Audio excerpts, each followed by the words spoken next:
just like you say, like playing these small venues and stuff, and reading an article that Kate Jackson and Doreen Cox and Long Blondes did an independent over the weekend, and she was kind of saying how I think it was a tour when they were supporting Kaiser Chiefs, and kind of that laddie crowd kind of reached its worst for them, and like even had like blokes trying to get on stage and pretty much grab her. Mm. Like, what was your experience of all that? Like you say, you're a bit of a Marmite band or whatever. Like how was your experience of that kind of thing?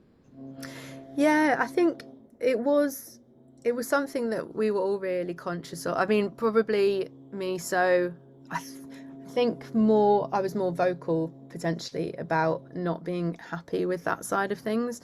Um, but I'm a feminist, and I was very kind of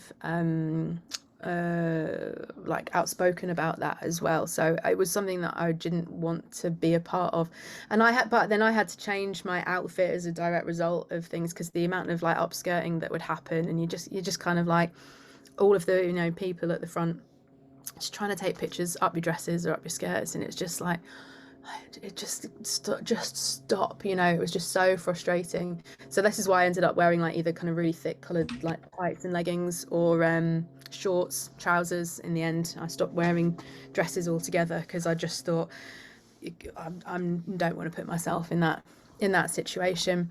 But for the most part, people were actually pretty good.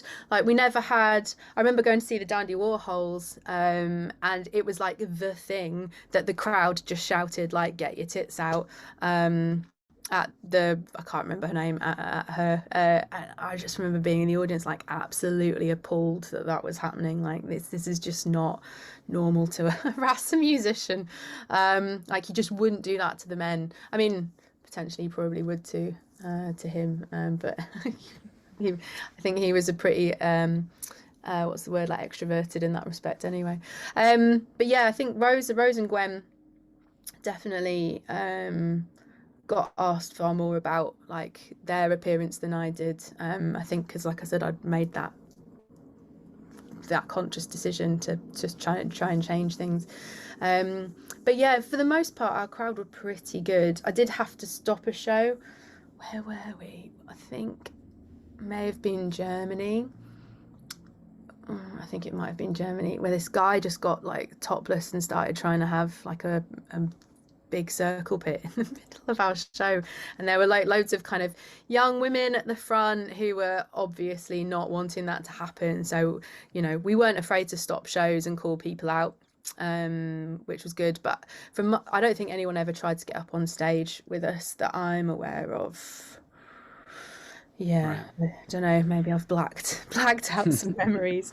They were just too awful. But yeah, no, I'm pretty sure people were tended to be a little bit more respectful. But we had such a mixed crowd. We didn't. It wasn't like I can imagine the Long Blondes having that kind of more blokey indie crowd, whereas we tended to have like a huge mix of people. It wasn't just kind of indie fans. I think that helped, in all honesty. Mm. Mm. Yeah, fair. Then what about in terms of like industry people type of thing?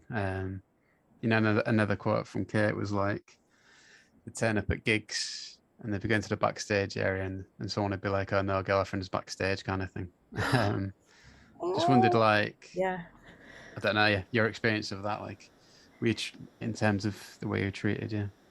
Yeah, I mean, it was rampant sexism, constantly, from like sound engineers used to ask Bobby what we would want in our microphones. All right.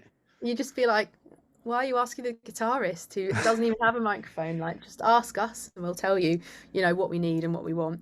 But we were seen, I think, as kind of like quite troublesome in that respect. I mean, to be fair, we weren't an easy band to mix, because obviously we had like three singers, and we would move around the stage, and so it wasn't like you could just set one mic up for one level. So yeah, in hindsight, they probably should have invested in kind of specific mics and stuff like that, which would have made life a bit easier. But yeah, that was something that was always really frustrating. Always asking the blokes instead of us, which are just really were just so annoying. And also, I think the problem with the industry is that a lot of the time it's not set up like it's just if you're playing. A lot of the time there's only one dressing room, so often you would have to be sharing dressing rooms with people as well. So we'd all kind of be like, we need to get changed. None of you blokes need to get. Can you just give us a minute? And, it'd be like, no, no, we're not doing that. Why don't you just get changed here? And it'd be like, because you're clearly going to pervert over us.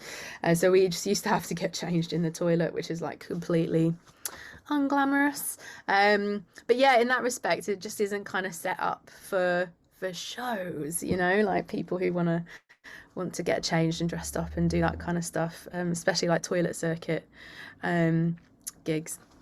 But yeah, there was one, I won't say who it was, but I held on to this for years because I found the whole experience so wretched.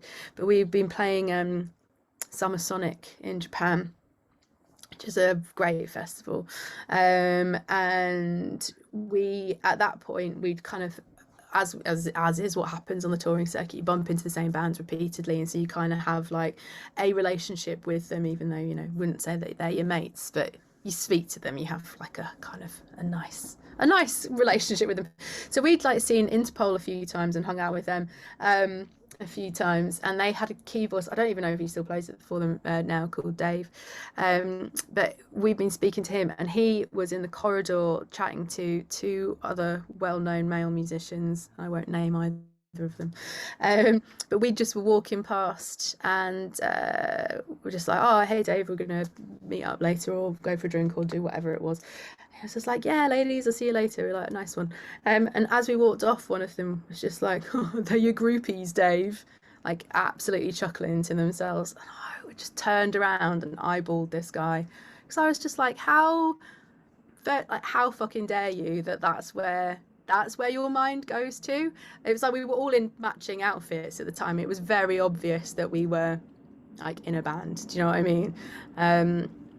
And it really frustrates me because this musician, he's still active in the industry, and kind of sets himself up as somebody that's like really supportive of young bands. And I'm like, you're not, you're just supportive of young male bands. There's like a huge difference there. Like, you weren't supportive at all to us. And that was like such a shitty comment to make. But that's kind of the perspective, that was the whole kind of, that's very common to be being treated that way, with such kind of little respect and these kind of throwaway comments and remarks all the time. But yeah, I've had friends that have gone on tour with this musician, and I'm just like, I hate him. Tell